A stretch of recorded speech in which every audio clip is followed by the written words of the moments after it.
Hi, welcome to Growing Homemakers. My name is Sarah.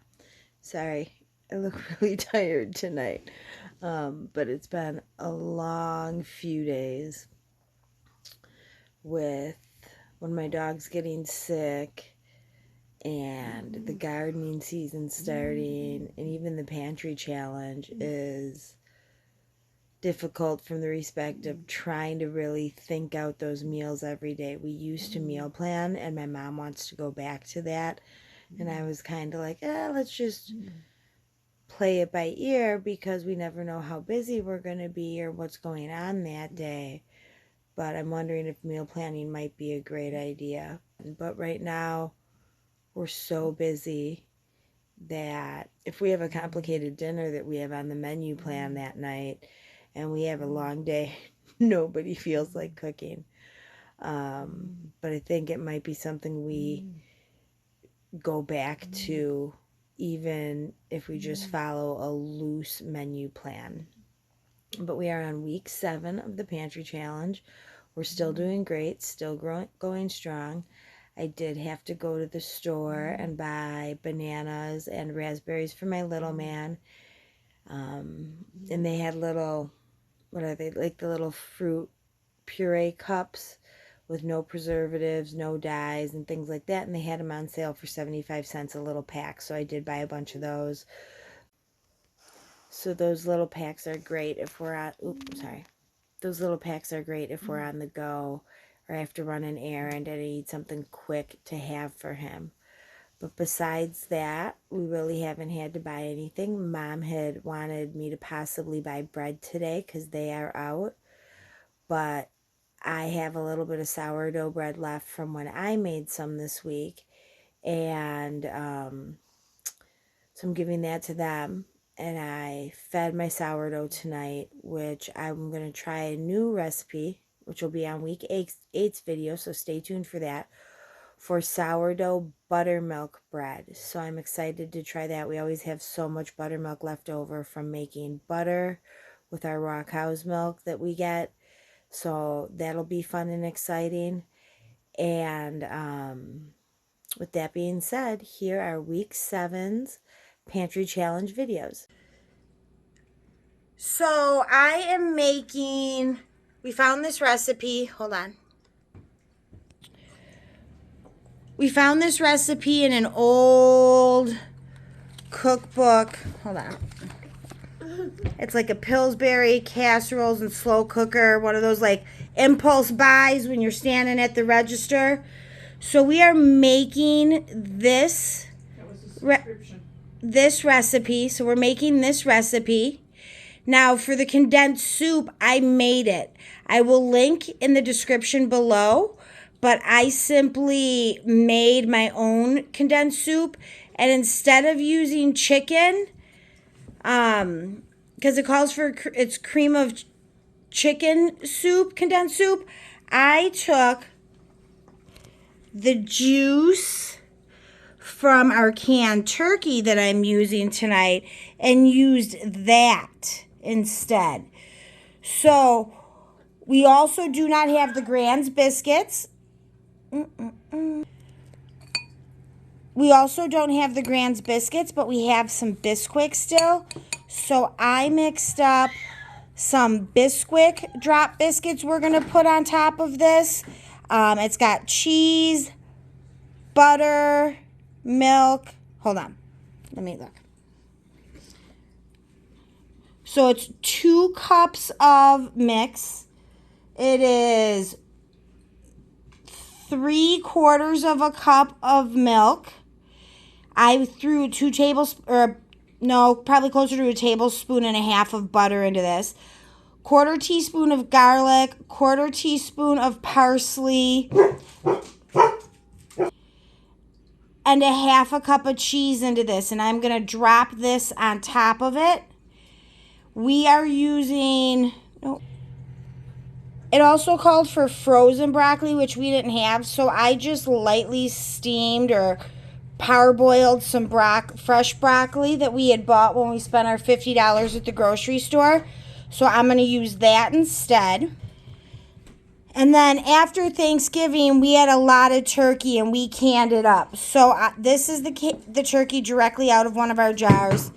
I am just chopping it up into this, and that is what we are going to use in the recipe. So the recipe, we made our own condensed soup. We have our raw milk. I had fresh broccoli that I parboiled. We have our canned turkey I'm using. The 2 cups of cheddar cheese is my mom's homemade cheese. This is the homemade sharp cheddar cheese right here that I'm using. And then instead of the Pillsbury biscuits, I made some drop Bisquick biscuits that we're going to put on there.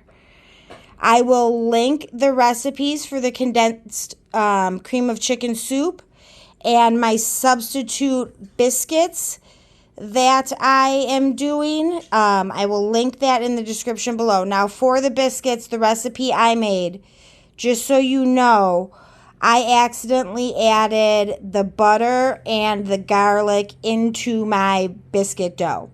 I think it'll be okay because it called for buttermilk and I didn't have buttermilk.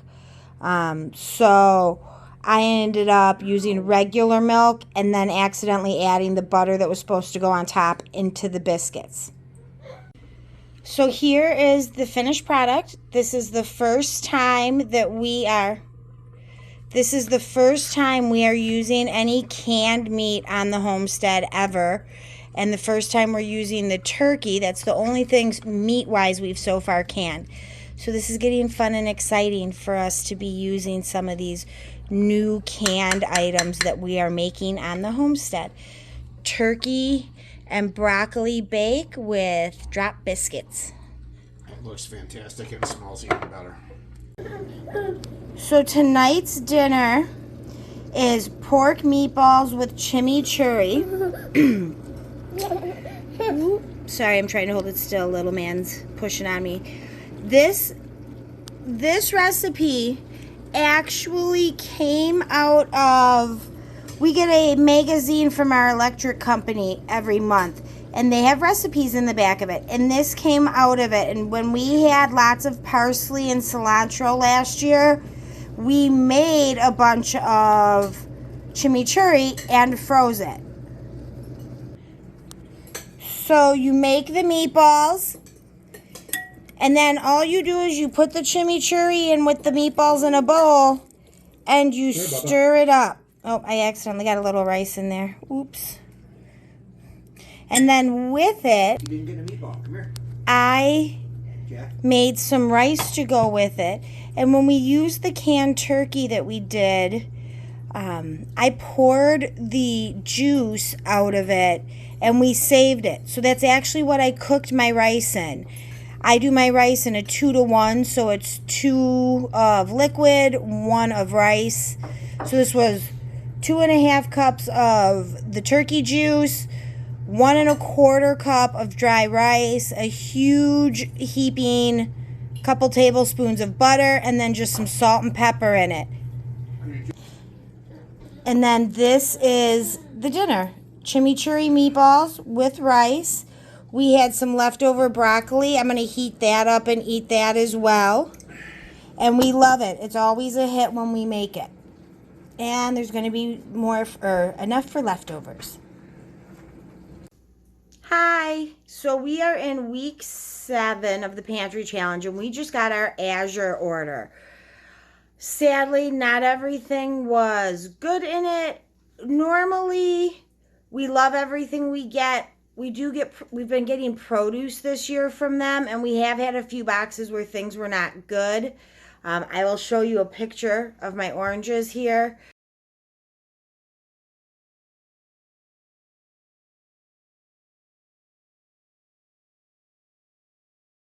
So it wasn't ideal. So I have to send them a message because, sorry, oh, the sun's everywhere. I have to send them a message because pretty much the box was unusable. But I'm going to show you what I got. Well, so I got a 5-pound brick of pepper jack. I will cut that into about 1 1/4 pound bricks. I usually cut the log into 4 pieces, vacuum seal it so it doesn't go bad, and then I will have it as I need it. I can just pull it out of a refrigerator. I also got a large bag of old-fashioned oats. So I got a 5 pound bag of rolled oats. I love making, my mom's friend years ago gave us this recipe for like granola bars, and they're absolutely delicious. And they're made with oats and cranberries and hemp hearts and honey. And so I am going to be trying to make some of those in the next week or two. I also got a container of kelp help. It says that it is good on building up your microorganisms, I believe it is, or your, oops, sorry, baby's on the phone, your I'm still learning about all that in the garden, but your I know, your bio health in the soil. So I did get that. No, stop. Okay. Sorry, baby was playing with the phone. So I did get the kelp help because our soil needs lots of amendments and help. It has not been really used for a lot of years, and there's a lot of clay. There's not really any topsoil on it. Papa, get your toys. Yeah. Push this down. So I did get that. My mom also got some worm castings that we can make into a compost tea last year at our farmer's market. So we're going to do that this year. And then we have fish fertilizer. We try and get compost to put on it. If you guys have any suggestions on how to get our soil amended well, we're going to test it in another video. But if you have any suggestions, let us know what you did. If you had super rocky and clay soil, how did you make it so that you could plant in it? So that little side subject now, back to Azure. So I got, yeah, Bubba, I got the pepper jack cheese, the oats, the kelp help, and 2 boxes of oranges. Ooh. I got a beautiful box of mandarin oranges. I still need to go through them, but they all look pretty good from what I saw. Oh, that one's got it. Nope. See, that one's got an issue. So I have to go through these today. It's a 35-pound box. There's my little man helping. And so those all looked good. I had a 38-pound box of navel oranges. I'm going to make orange juice today. And that box was not good at all. A lot of it was unusable, or I had to cut stuff off of it. So I am making orange juice. It is the juice that my husband loves. We can't grow oranges where we are, so I bought them in bulk. If this goes well, I will buy another box or 2 next month. They are on sale. I believe all their citrus is on sale. I might even get some limes or lemons. So my mom has a juicer. I'm actually about to clean it out.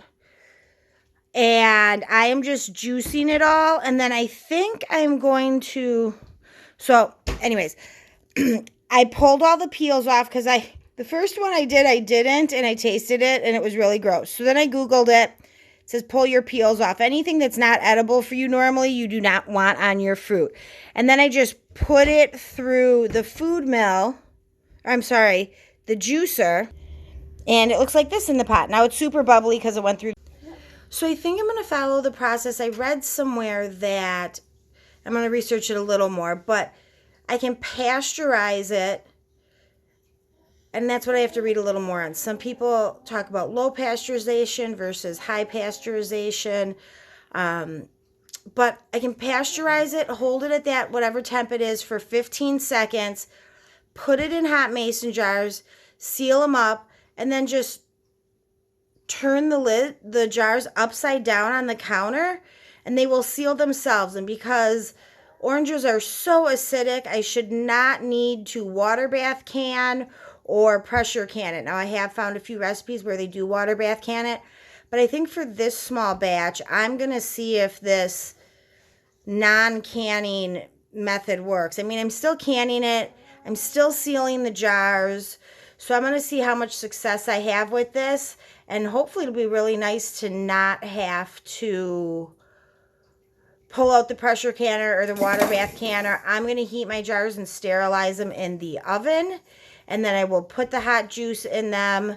And we will see how that goes. So along with my helper here and making the orange juice, I am making sourdough bread. Because Mom had her surgery this week and she is not able to use her dominant hand, I'm making 1 loaf for my house and 1 loaf for her house. Those are just starting the process. I still have an hour and a half of folds on them before I can do a bulk fermentation. This is what they look like so far. No, don't put that in there, Bubba. So tonight's dinner is a bok choy and chicken black bean dish. You can go back, I think it's week 2 or 3 in the Pantry Challenge and see exactly how I made it. Because we have had this already once. But it's just chicken that we cook in the pan. Black beans that I soaked yesterday and then boiled today to soften them. Bok choy, although this one needed a little more bok choy. Garlic and onions, and then it's topped with feta and green onions. And I have some black olives from Nacho Night the other week, so I am going to put those on top too, because feta and green onions and black olives go well together. And this is our dinner tonight for the Pantry Challenge, week 7. Wow, we're at week 7. We've been doing this. So here's the start of our sourdough pizza night. She's rolling it out. It seems like it's got good glutens. It was not, I did the same thing I did last time. The recipe says that you should make it the day before. You're supposed to bulk ferment like you would normally do a sourdough. I did not do that. And not only did I not do that, but today I decided to not even start to make it until like 2 o'clock in the afternoon. So there was really no rise, bulk fermentation, cool down time, because it's 6 o'clock at night. So I made this like 4 hours ago. So that's okay. We're going to put homemade pizza sauce on it, homemade cheese, homemade Italian sausage. Yep, homemade pizza sauce. Yep. And The it's only thing nice, that's and I don't even know if you can nice see and in there. chunky. It's nice and thick. It doesn't drain towards that way. Yep. Homemade cheese. Homemade Italian sausage that I made yesterday. I Yeah. cook my Italian sausage She to cooks put on hers my first. pizza. We do not. Dave and, well, Mom doesn't care, but Dave prefers his raw, and he puts it in chunks And then it cooks. on there. Put it on top. On top yep. so it cooks. We are going to dice up some garlic, put Yep. that on there. Did you just say Nana? And my husband loves hot, so we're going to put jalapenos on the pizza. We'll make 2 pizzas. So, And that's tonight's pizza. We'll show you what it looks like when it comes out. Be nice to Nana. Okay, so this is the first pizza to come out. This one's got pepperoni, homemade Italian sausage, freeze-dried mushrooms, which, here's the freeze-dried mushrooms. You can see they're dried. And all we do to reconstitute is we take a little wire colander, this little wire colander, and we run them under hot water for like 10 seconds. And they're perfect. The same with celery. Yep. It doesn't, they don't get, like canned mushrooms are slimy. To me, they're mushy. Yeah, they're mushy, and we don't like canned mushrooms. These do not do that. And then, so it's homemade tomato sauce, Sarah's sourdough crust, my Italian sausage, homemade pizza sauce, Maria's homemade mozzarella, which melts perfect. And that's it. And then I threw some oregano on there, and this is going to be fantastic. So that's the first pizza to come out. You say please? Okay, so the second pizza came out, and this is the second pizza. And this is the one that Sarah made with the cooked Italian sausage on it, and pepperoni, garlic, And I got to tell you, I hope that she can replicate this, because this pizza crust is outstanding. This is all of the pizza that's left from that first pizza. Maria and I wiped that one out. It's fantastic. So that's it. That's our dinner for tonight. Okay, so this morning we're going to do our pantry challenge thing. This is the leftover Italian sausage from the pizza last night. So we're going to have Italian biscuits and gravy this morning. And I got my flour and my milk. And I got 2 leftover biscuits I made yesterday that were yummy. And we have sourdough bread. Oh, and the baby's going to be on his way over here for breakfast in a few minutes. So we're doing leftover Italian sausage, biscuits, and gravy. Tonight's dinner is roasted broccoli. We had this massive head of broccoli. It actually was cauliflower. I keep saying broccoli, but it's cauliflower. It filled this entire half sheet pan, although we've kind of chowed into it at this point. And then we sprinkled a little bit of Mom's homemade cheddar cheese on it. Super yummy. Paprika, salt, and pepper. With paprika, salt, and pepper on it. It's delicious. And then my dad put a frozen pork roast in the crock pot. All he did was put a maple seasoning rub on it that he likes to use. He makes it himself. Right? No? Not this one. Store-bought. Oh, it's a store-bought maple seasoning rub. And he put it in frozen. And it's been in the crock pot since About 9 o'clock. about 9 o'clock this morning. And it is now 6 o'clock at night. And it is absolutely delicious. It's a pork shoulder roast. Pork shoulder roast. And that is our dinner tonight. Yummy, yummy. Thank you so much for watching and tuning into Growing Home Acres. We really appreciate it. Please like,